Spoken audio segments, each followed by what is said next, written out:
Hablantes Radio. Bienvenidos a su programa Empoderados, animando tu alma, con Ricardo Valdés.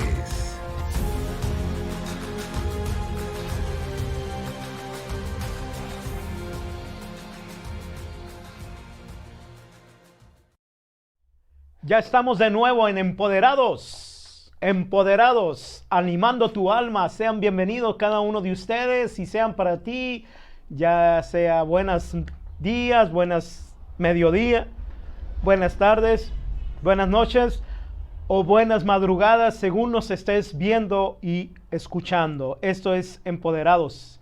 Qué bueno que estás aquí. Estamos en esta serie hablando sobre el estrés, cómo salir, cómo las consecuencias, las causas, y empezamos a hablar de una poderosa sanación, poderosa solución para el estrés, y empezamos hablando del descanso, y estamos hablando del descanso en Dios. Ahora vamos a ver el tema, es el sexto tema de esta muy larga serie que vamos a hablar del estrés, pero que seguramente va a ser de mucha bendición.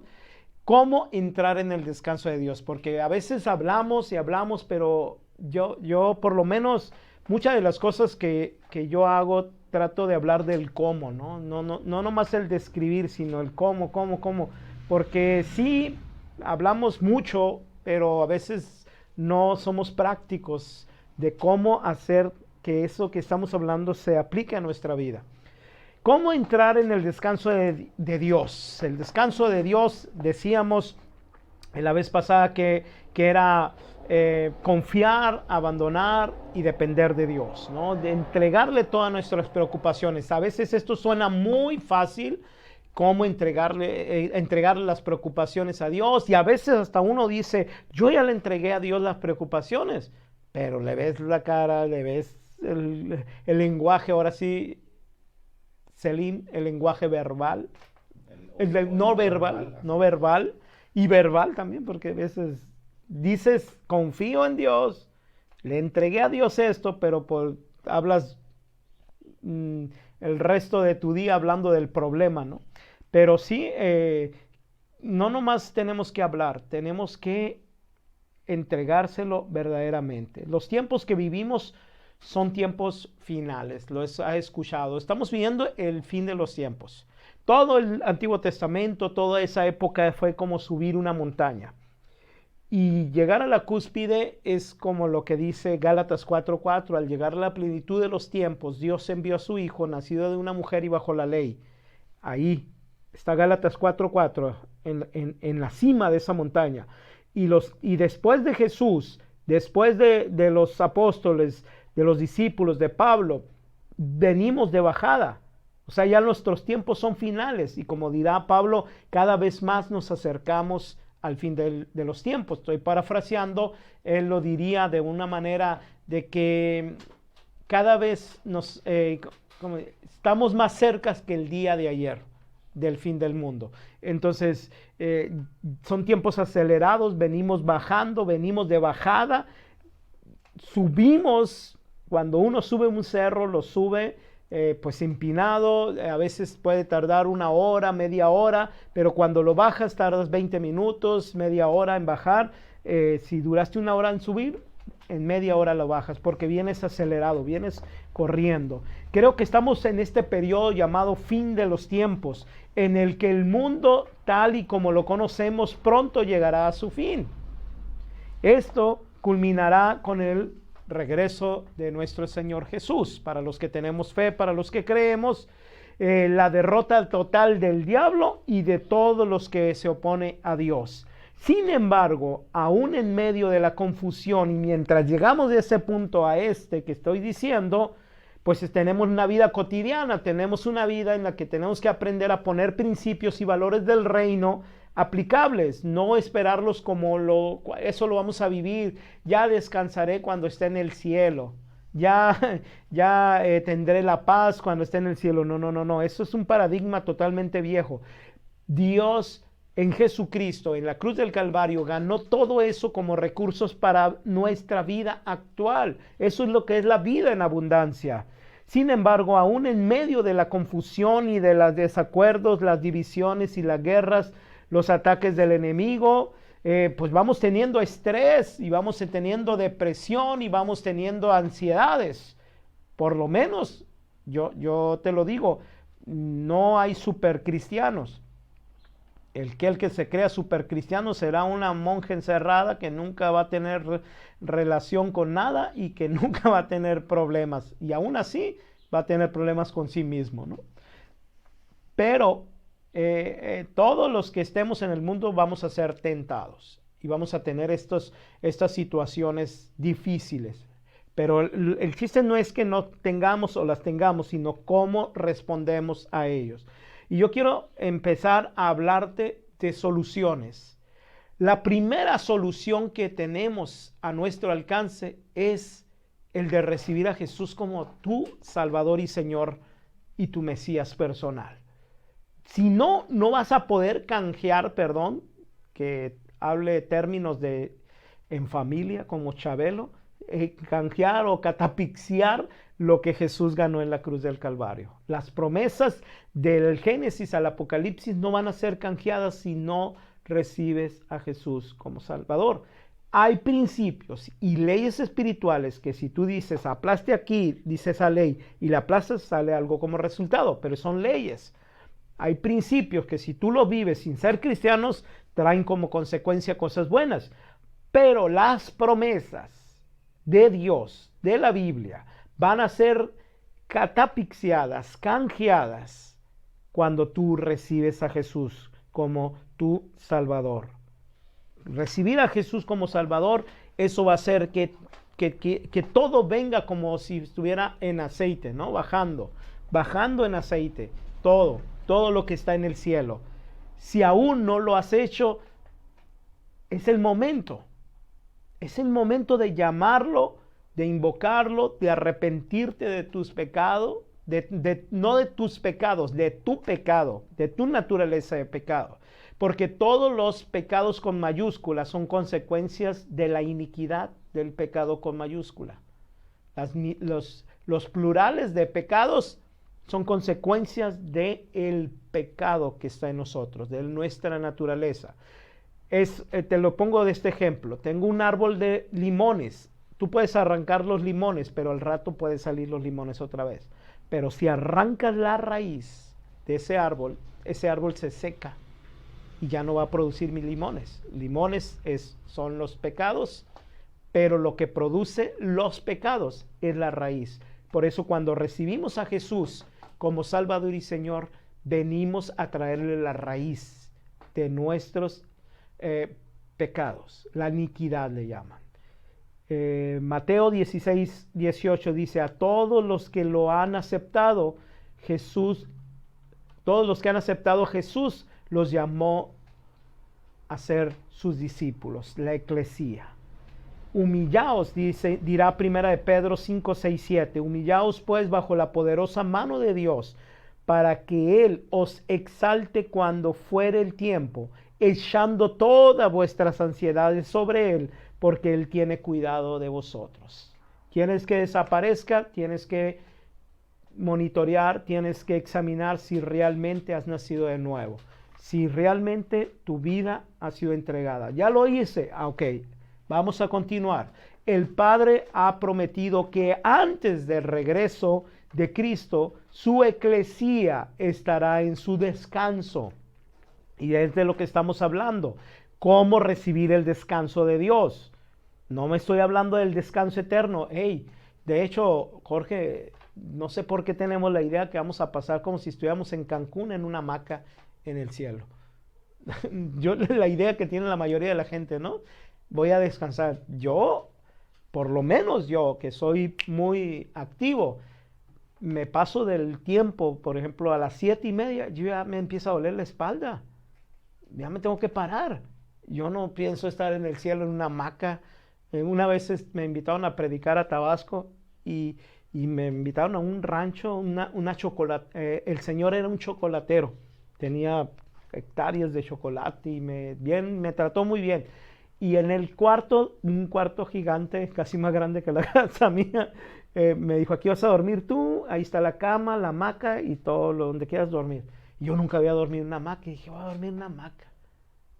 No, brother. A mí me gustó mucho.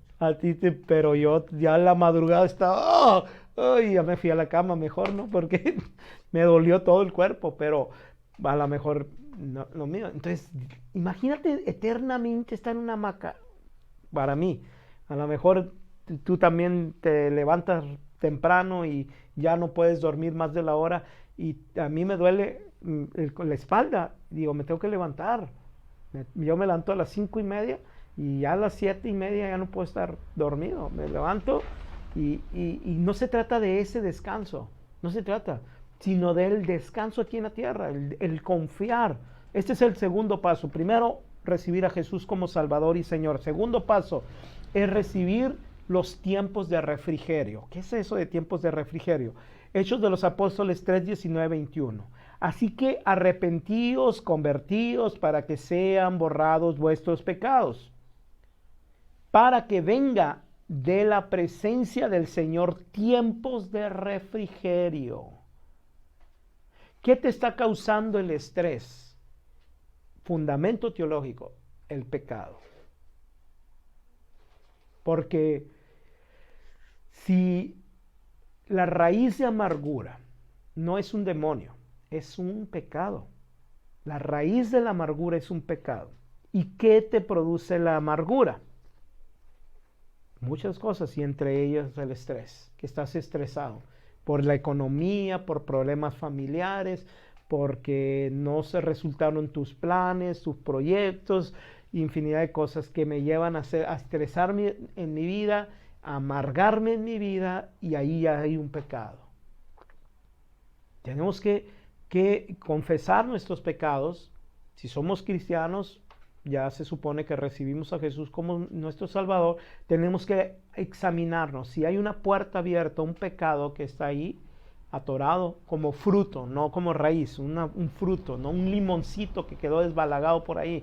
Tengo que agarrarlo y sacarlo de mi árbol y invocar al Señor para tiempos de refrigerio. Yo necesito tiempos de refrigerio. Y Él, dice la Escritura, y Él envía a Jesucristo, que os fue antes anunciado, a quien de cierto es necesario que el cielo reciba hasta los tiempos de la restauración de todas las cosas, de que habló Dios por boca de sus santos profetas. Yo me lo imagino esta escena. Jesús está deseoso de su esposa, que es la iglesia. No es su novia. Se malinterpretó la traducción griega de la palabra que se utiliza y se tradujo como novia en el hebreo, para el pensamiento hebreo, que es el pensamiento donde se escribió la Biblia, no existe el término novia, existe esposa. Entonces Jesús no tiene una noviecita de mano sudada o una noviecita que después se va a casar con ella, no. Entonces, pero el Apocalipsis habla de la voz del Cordero. Sí, la voz del Cordero es la concretarse la boda, porque los judíos eran en dos fases. La primera fase, que era en la que estaba María y José cuando quedó preñada María, por eso iba a ser reconocida como una adúltera si José la abandonaba. Entonces José destruyó su reputación por el amor a María y al niño que ni lo conocía, porque Dios se lo pidió. Y obviamente hubo una conformidad del Espíritu Santo con el espíritu de José, y José dijo, yo quiero. Y él sacrificó su reputación de justo, de que se comió la torta antes, porque era evidente. O sea, se la tenía que comer después, en la segunda fase, que era llevarse a María a su casa. La primera fase era, yo me comprometo, de palabra, no había ni siquiera roces, ni toques, ni nada. De palabra, y era reconocida como esposa y como esposo. Si ella fallaba, era reconocido como adulterio y tenía que darle una carta de divorcio. Pero entonces él lo que hizo fue, no le dio carta de divorcio, se echó la culpa él. Por eso después uno de los bullying que sufrió Jesús, porque sufrió Jesús bullying seguramente desde niño, cuando los fariseos le dicen sarcásticamente, nosotros sí sabemos de quién es nuestro Padre. Véalo en el Evangelio de Juan. Pero no le dicen pero tú porque le tenían miedo, pero le dijeron, pero nosotros sí sabemos quién es nuestro Padre. Y le estaban haciendo el bullying a Jesús, porque se corrió la voz, según en otros escritos históricos, que Jesús era hijo de un soldado, que María fue violada por un soldado romano y que José pues ahí se quedó con ella porque la quería. Pero nosotros sí conocemos este lado de la historia, no el lado oscuro de la luna, sino el lado brillante de la luna, lo conocemos. Y las bodas del Cordero van a ser la concretización. Por eso no hay esposos en el cielo.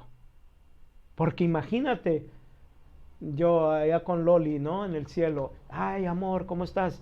Porque allá somos la eclesía, somos la esposa de Jesús y vamos a ser adúlteros allá. O ella es mi esposa o Jesús es mi esposo.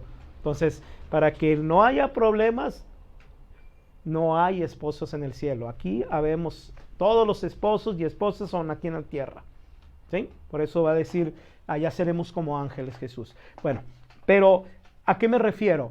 Yo me imagino a Jesús deseoso de estar con su esposa en todos los sentidos. En todos los sentidos. En la intimidad, en estar con ella, en platicar con ella, que viva. Yo me imagino a Jesús ya queriendo venir, pero está siendo retenido porque no ha sido restaurada todas las cosas. Jesús está siendo retenido hasta la consumación o la restauración de todas las cosas. ¿Y cuáles son todas esas cosas? Entre ellas los tiempos de refrigerio, el descanso en Dios. Todavía la fe, todavía es más fuerte la esperanza que la fe y deben de estar al unísono, la fe y la esperanza. Y ahorita hay más esperanza en este mundo que fe, pero la esperanza no produce las promesas. ¿Qué hace entonces la esperanza? Las atrapa, pero la fe produce que las promesas se cumplan. Y cuando se cumplen, la esperanza ya no existe, ¿no? Por eso la gente dice, muere el último. No, la esperanza no muere el último. La esperanza deja de ser cuando ya se cumplen las cosas. Deja de ser, es muy diferente a muere. La Biblia nos da varios principios físicos y espirituales que nos conducen a disfrutar de tiempos de refrigerio. Entre esos principios están los siguientes. El sábado, el Shabbat, era un tiempo de refrigerio donde nos regenerábamos. Para nosotros es el Shabbat y el domingo. Gracias a Dios, algunos empleos trabajas de lunes a viernes. Yo tengo 3 días de refrigerio, porque trabajo de lunes a jueves. Y voy a estudiar un libro que se llama La Semana Laboral de 4 Horas. Y escrito por uno de los financieros más grandes del mundo. Ya luego después les platicaré de qué se trata. Pero la semana laboral de 4 horas, ¿no? El principio de Pareto, los que conocen todo esto, trabaja el 20 para producir el 80. Y en el canon largo hay un libro eclesiástico se llama, que en el capítulo 50 habla y dice, miren todo lo que he adquirido y el poco esfuerzo que he tenido. Y ahorita es trabajar como, no voy a decir porque me van a acusar de racista, trabajar como burro, podríamos decir. Como burro, sí. Como burro, para vivir como perro de clase alta. No, o sea, no, es más, sí me gustaría haber dicho el otro término que es más entendible, pero a veces trabajamos demasiado para disfrutar poco. Y Dios ha puesto algunas actividades, como te decía, el Shabbat. Los cristianos ya tenemos el domingo, día de descanso, pero día de descanso no de asueto ni de off, sino para dedicarlo a Dios. Escuchar música edificante, eso trae refrigerio. Escuchar cosas que también te pueden esparcir el alma, te pueden traer descanso. Yo a veces, yo tengo cosas que veo cuando estoy cansado y me voy a la cama, me veo algunas cosas que me dan un refrigerio, y me dan un descanso. Tener comunión con otros creyentes, a veces suena el teléfono, ves el teléfono, ay, este no es tiempo de refrigerio. Lo apagas, no, o le contestas, ¿qué onda? ¿Cómo estás? Pero, por ejemplo, para mí, ir al cine y ver una película es un tiempo de refrigerio. El orar, a veces no es un tiempo de refrigerio, pero es una disciplina cristiana que tenemos que hacer. Pero todo esto nos lleva a confiar en Dios. Yo oro para que haya caído un poco de revelación con el tiempo de refrigerios y cómo empezar a descansar en Dios. Y recuerda que un día como hoy, el toque divino te va a alcanzar. Te esperamos el próximo viernes a las 5 de la tarde en horas de Sonora y Arizona. Así que nos vemos. Esto ha sido todo en Empoderados, animando tu alma. Ricardo Valdés te espera el próximo viernes a las 5 de la tarde. No te puedes perder nuestra siguiente emisión.